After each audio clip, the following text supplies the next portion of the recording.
William O'Higgins, Bishop of Ardagh and Clonmacnois, Longford man. Just before Christmas 2009, the interior of St. Mel's Cathedral, Longford, which had stood for 150 years, was totally destroyed by fire. It would be restored in a very short time, but at that point it seemed like a disastrous end to a monument to the imagination and ambition of the man who first thought of it, William O'Higgins, Bishop of the Diocese from 1829 to 1853. He was born William Higgins in 1794, son of William Higgins, an immigrant farmer from East County Mayo, and Elizabeth Turrell from North Longford. He was one of 13 children. When he was 4 years old, the Battle of Ballinamuck took place, a few kilometres from his home, the end of the uprising in that year against the British rule in Ireland. He was a Catholic, his father a relative of the bishop of a diocese on the Mayo-Sligo border. This gave him no advantages in wealth or education, the opposite in fact.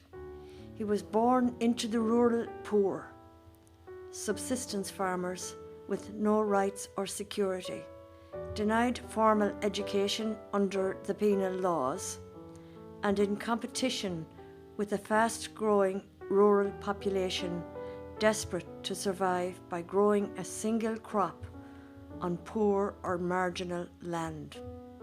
He was born at the end of a century which had seen repressive laws, famines, severe winters. The time had been called the Little Ice Age, and a population explosion which increased the numbers of the impoverished.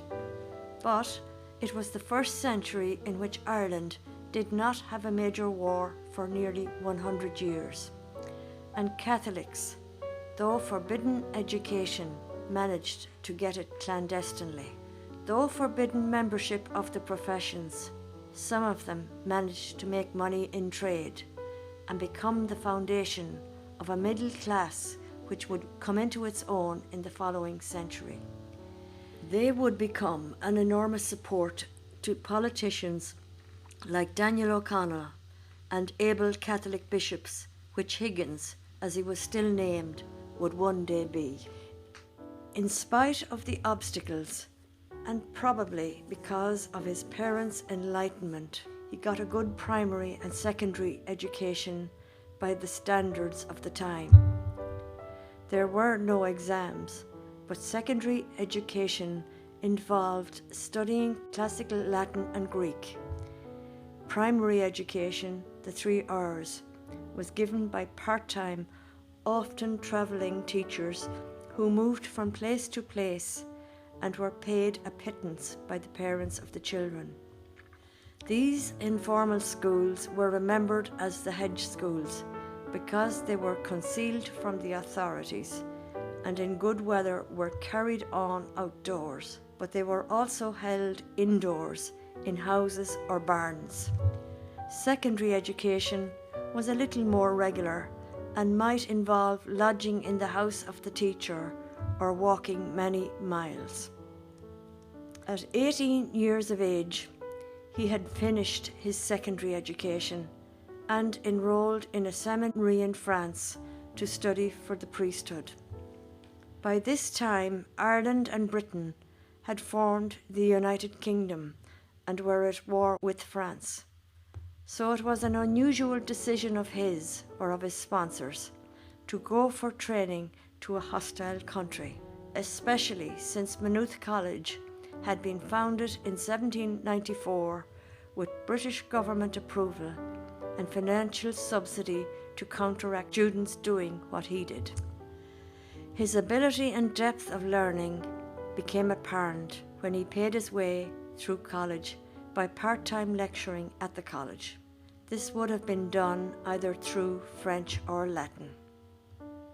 The wars between Britain and France ended in 1815 with the defeat of Napoleon at the Battle of Waterloo, The British commander, the Duke of Wellington, took up residence in Paris, where he oversaw the restoration of the French monarchy and became for a while the most powerful man in France. It was to him that the newly appointed rector of the Irish College in Paris went, with a delegation of Irish students, which included William Higgins, aged 21, to ask to have the college restored to its former ownership by the Irish bishops. As the French Republic had seized it in 1793, it was duly restored.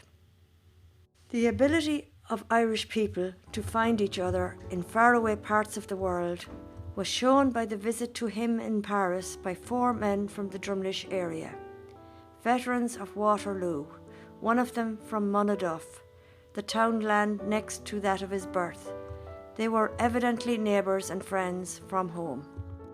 All of the interest shown in his life naturally focuses on his career as an Irish bishop, but from 1812 to 1825 he spent his life in major Catholic centres on the continent, in Paris, Vienna and Rome, studying and lecturing in all 3.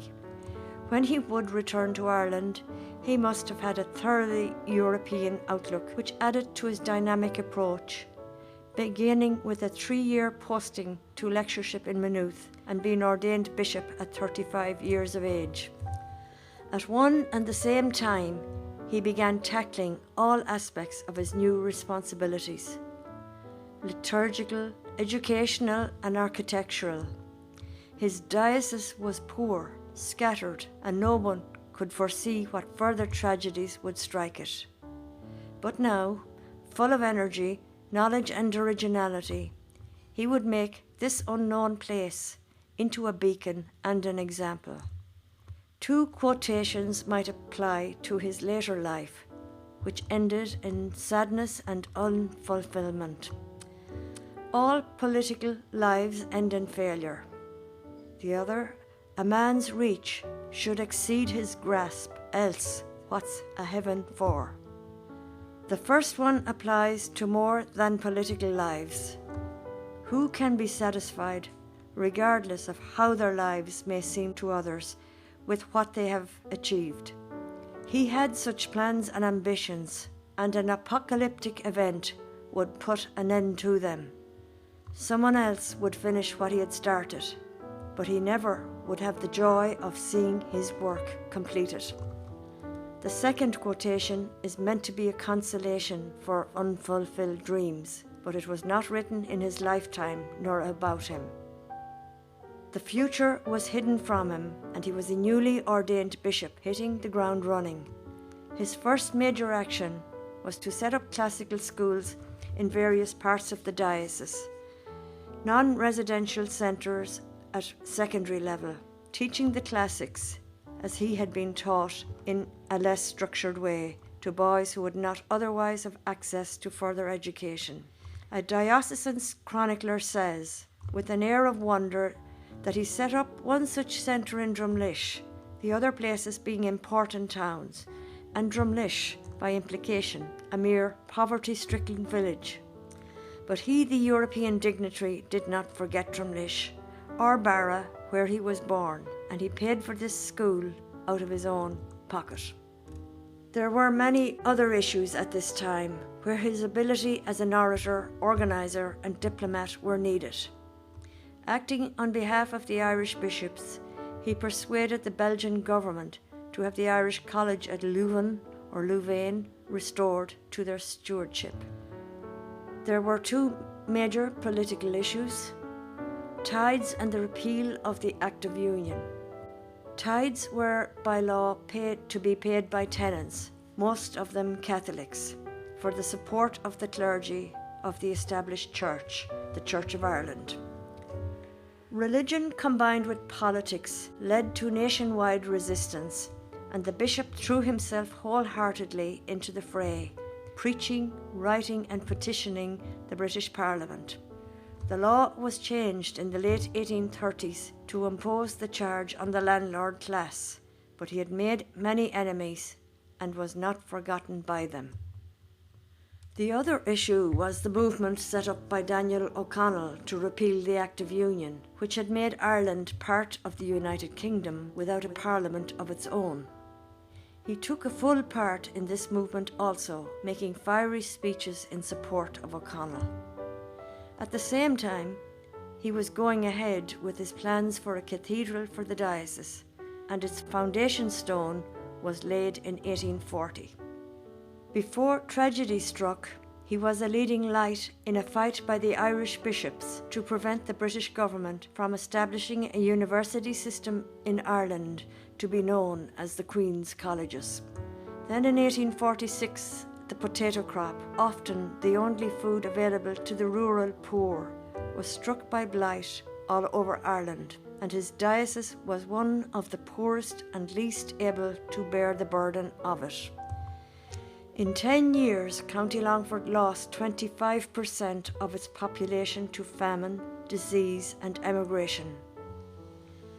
The building of the cathedral had to be paused. His idea of a proper secondary school for the diocese could not take a first step, and he had to travel and witness the destitution of the people who were in his pastoral care. In 1847, when the famine was at its peak, extracts from a letter he wrote to the Irish College in Rome showed the plight of the people and the strain he was under.